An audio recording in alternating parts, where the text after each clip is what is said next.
Welcome to the Dr. Erin Show. May you live your truth. Good morning from Los Angeles, California. This is Dr. Erin teaching universal law and spiritual truths.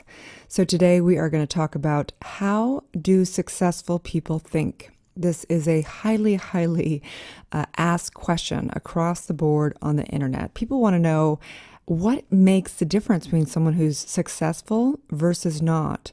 And from a spiritual perspective, it always comes down to consciousness, of course. So, many times I've worked with clients, and I'd say one of the primary reasons why people come is they want to have quote, quote, success. And of course, after we break through how they define success, I put them through some different processes and modalities. But one of the funnest ones that I love is I have them go through a process of always asking themselves a question whenever it comes to doing something in their business, in their life, whatever that is, whether it be, buying something new or going to an event or going on that trip or whatever it is. They have to ask themselves, if money was of no concern, would I do this or buy this?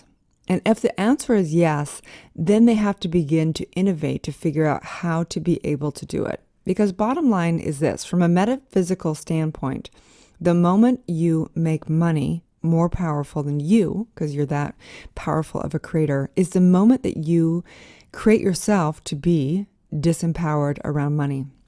So it's fascinating, right? So this is a fine line, and we're talking about things like watching people in their business, make decisions. Okay, a lot of times we'll find individual entrepreneurs, the one-man band show, that E-Myth entrepreneur will actually tend to live in scarcity mentality. They don't want to spend money. They don't want to hire people in their business. They don't want to spend too much on their marketing. And what happens is they end up not being able to grow, and they wonder why they can't make more money, because yes, you have to spend money to make money in business, but also it is a subconscious thing going on with them because they literally have placed money more powerful than themselves. So oftentimes, I'll actually remember one time I had a client actually take, a $20 bill or whatever it was. I can't remember if it was a $100 bill or a $1 bill. It doesn't matter. But if you take a look at this $1 bill and you take a look at it and you start to actually do your inventory on it and realizing all the times that you decided money was more powerful than yourselves, you have to actually go through that rundown. Actually, if you're working one-on-one with a client doing subconscious work, you'll actually run through money. It's like a money breakdown process, like a Mayudic process, a Greek oracle, Socrates method process. And you begin to take a look at this dollar bill and you begin to think of all the times you made choices to not do things or to stifle your success or your growth or your, stop learning because you decided that you didn't have enough money. And so you actually, from a subconscious and metaphysical standpoint, you said money is more powerful than me. And you start to begin to track all those times that you did that. And the reason why we do this is because when you begin to write down or, go through a mental process of this, and you begin to take all the inventory of the times that you made money more powerful than yourself, you begin to realize how powerful you really are. Because the same energy that can create yourself as having scarcity and that mentality and feeling like you don't have enough money is the exact same consciousness that can be flipped instantaneously and to begin to innovate and figure out ways of doing things beyond just paying for things. For example, let's pretend that you want to have a coach, very typical in the industry right now. Let's pretend that you want to have a coach, but you feel like, I can't afford their program and I just don't have enough money and blah, blah, blah, all the talk.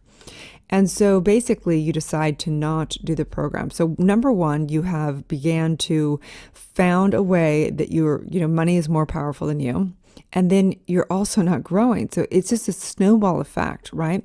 So when I witness people that are successful, there is across the board common denominators. I don't care if I'm, thinking about friends that are worth $100 million, or I'm thinking about my successful coaching friends that are going from 6 to 7 figure coaching businesses or whatever it is. There is particular set common denominator mindsets, but I'm going to tell you it comes down, first of all, to number one thing. They focus on how they can get something done versus how they can't get something done. That is the number one thing, because it comes down to consciousness every single time. Of course, it comes down to habits. Of course, it comes down to staying focused, because they say that something like 80% of people do not even have goals. So the point of the universal law and you as a spiritual being is that you're here to direct energy upon mind. And if you don't even have goals, how are you expecting yourself to be successful? Successful at what? And I don't care if it's about money, or if it's about, having good health, or if it's about creating a family that you love, whatever that is. If you don't have a clear vision in your mind of what that success is for yourself, then you're just basically spraying your energy across the universe without any direction. You're going to have success at a broad range. You'll have success regardless. The bottom line is you are always successful. That's the truth of the universe, because whatever you focus on is what expands. So you always have success, but to have it directed into a goal.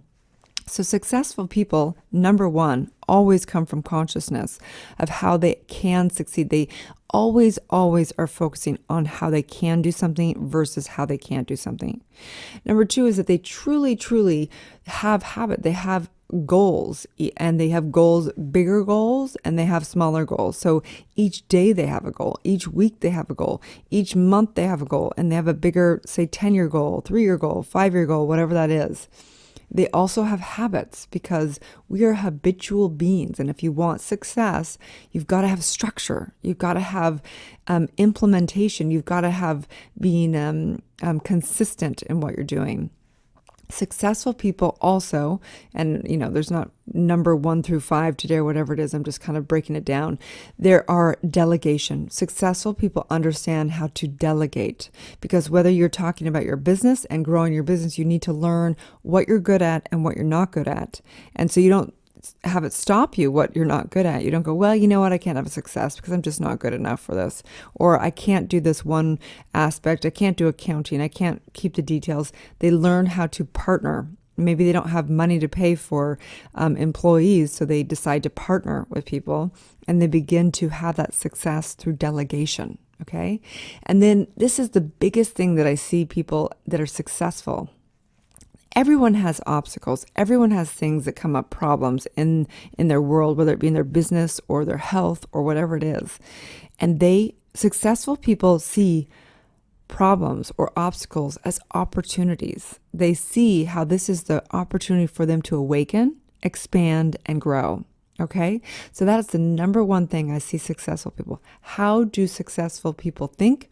They think opportunity. They think growth. They think innovation. They think partnership. They think delegation. This is how successful people think. Non-successful people think all the reasons why they can't do it. They focus on the problems. They focus on how they're not good enough. They focus on how they're not smart enough. They focus on all kinds of things. They don't have great habits. They don't delegate. They don't have goals. They see problems as reasons to stop and give up. So that is the difference. And I don't think I'm probably telling you, things you already know, because, it's pretty common sense.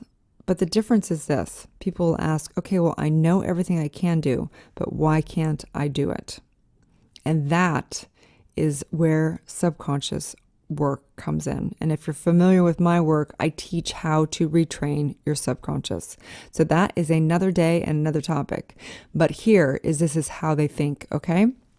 So on that, the universal law of the day, which we're not going to get into too much today, is the law of allowing. So allow yourself to flow with the energy of exchange, and wherever you feel resistance is your opportunity to grow, okay? And today's daily spiritual practice is I invite you to take 10 minutes this morning and set your intention for the day.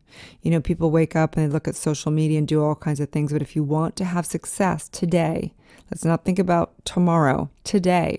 I want you to, after this audio, I want you to sit down and I want you to write out your intention for the rest of the day. What is your intention? What do you want to get done? What do you want to produce? What do you want to focus on? What results and effects do you want to have, right? And then today's challenge is to write down your goals. Write down your goal. I don't care if it's one goal today, and take a look at it at least 3 more times today. Okay.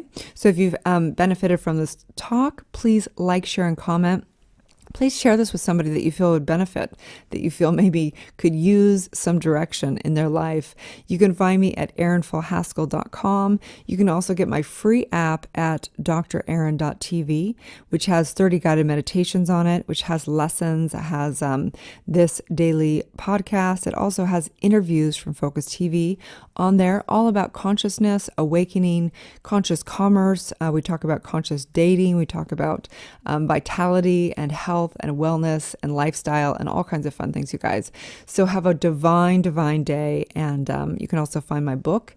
It's Awakening all across Amazon. You can find it at my website again at erinfalhaskell.com. And if you go there, you can get your free manifesting digital course with it. Okay.